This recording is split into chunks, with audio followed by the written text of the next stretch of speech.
দেড় দশকেরও বেশি সময় আগে মা মাটি মানুষ এই তিন এর শক্তিকে সামনে রেখে পশ্চিমবঙ্গে ৩৪ বছরের বাম শাসনের অবসান ঘটান মমতা বন্দ্যোপাধ্যায়। পরবর্তীতে এই স্লোগানই অল ইন্ডিয়া তৃণমূল কংগ্রেসের টানা ৩ দফা নির্বাচনী জয়ের মূল ভিত্তি হয়ে ওঠে। তবে ২০২৬ সালের পশ্চিমবঙ্গ বিধানসভা নির্বাচনকে ঘিরে সেই রাজনৈতিক ভিত্তি কিছুটা চ্যালেঞ্জের মুখে পড়েছে বলে মনে করছেন বিশ্লেষকরা। নতুন করে ৫টি মুসলিম, মহিলা, মাইগ্রেন্ট অর্থাৎ অভিবাসী, মতুয়া সম্প্রদায় এবং ভারতীয় জনতা পার্টির শক্তিশালী নির্বাচনী যন্ত্র অর্থাৎ মেশিনারি রাজ্যের রাজনৈতিক সমীকরণ বদলে দিচ্ছে এবং মমতার জয়ের ধারাকে কঠিন পরীক্ষার সামনে দাঁড় করিয়েছে। তাছাড়া সোমবার স্থানীয় সময় সকাল ৮টায় ভোট গণনা শুরু হয়। সময় গড়ানোর সঙ্গে সঙ্গে ভারতের নির্বাচন কমিশনের প্রাথমিক ফলাফলে দেখা যায় বিজেপি ১৯৫টি আসনে এগিয়ে রয়েছে, যা ১৪৮টি আসনের সংখ্যা গরিষ্ঠতার সীমা অতিক্রম করেছে।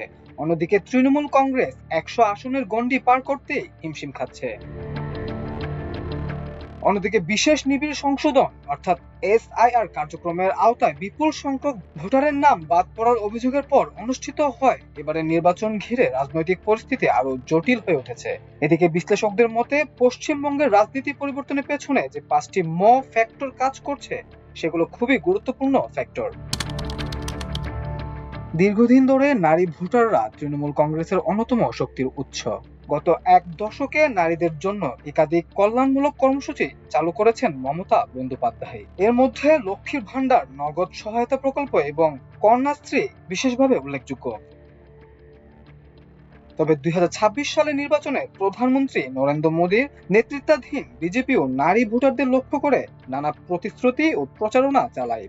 আরজি কর মেডিকেল কলেজের ধর্ষণ ও হত্যার ঘটনা বড় রাজনৈতিক ইস্যুতে পরিণত হয়। নারী নিরাপত্তা ইস্যুতে তৃণমূলকে আক্রমণ করে বিজেপি। এমনকি পানিহাটি আসনে ওই ঘটনার শিকার নারীর মাকেও প্রার্থী করা হয়।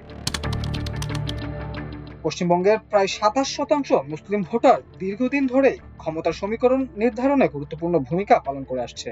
২০২১ সালের নির্বাচনে মুসলিম অধ্যুষিত আসনগুলোতে সংখ্যালঘু ভোটের একত্রীকরণ তৃণমূলের বড় জয়ের অন্যতম কারণ ছিল। তবে ২০২৬ সালে মালদা, মুর্শিদাবাদ ও উত্তর দিনাজপুর সহ গুরুত্বপূর্ণ জেলাগুলোতে ভোটের প্রবণতায় পরিবর্তনের আভাস পাওয়া যাচ্ছে। উন্নয়ন, ভোটার তালিকা ও প্রশাসনিক বিষয় নিয়ে অসন্তোষের কথা বিভিন্ন প্রতিবেদনে উঠে এসেছে। তৃণমূলের পাশাপাশি কংগ্রেস পুনর্জীবনের চেষ্টা করছে, আর অল ইন্ডিয়া মজলিস ই ইত্তেহাদুল মুসলিমিন সম্ভাব্য ভোট কাটার শক্তি হিসেবে আলোচনায় এসেছে। এবারে নির্বাচনে অভিবাসী বা পরিযায়ী শ্রমিকরা গুরুত্বপূর্ণ অনিশ্চিত ফ্যাক্টর হিসেবে উঠে এসেছে। ভোটার তালিকা থেকে নাম বাদ পড়ার আশঙ্কায় অনেক শ্রমিক রাজ্যে ফিরে এসে ভোট দিয়েছেন বলে জানা গেছে, যা নির্বাচনের ফলাফলকে আরো অনির্দেশ্য করে তুলেছে।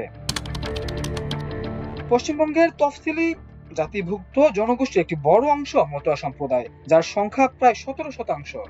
রাজ্যে বিজেপির উত্থানে এই সম্প্রদায়ের সমর্থন গুরুত্বপূর্ণ ভূমিকা রেখেছে এবং এবারে নির্বাচনেও তাদের অবস্থান নির্ণায়ক হতে পারে বলে মনে করা হচ্ছে। ২০২৬ সালের নির্বাচনে বিজেপি কেন্দ্র ও রাজ্য নেতৃত্বের সমন্বয়, বুথ ভিত্তিক সংগঠন শক্তিশালী করা, ডিজিটাল প্রচার এবং সাংগঠনিক বিস্তারে বিশেষ গুরুত্ব দিয়েছে। পশ্চিমবঙ্গ ঐতিহ্যগতভাবে ক্যাডার ভিত্তিক রাজনীতির জন্য পরিচিত। বামফ্রন্ট থেকে তৃণমূল পর্যন্ত সেই বাস্তবতায় তৃণমূল পর্যায়ের সংগঠনের সঙ্গে পাল্লা দিতে বিজেপির সাংগঠনিক সক্ষমতা বৃদ্ধিকে তাদের উন্নত নির্বাচনী ফলাফলের অন্যতম কারণ হিসেবে দেখা হচ্ছে। মাল্টিমিডিয়া ডেস্ক, আমার দেশ।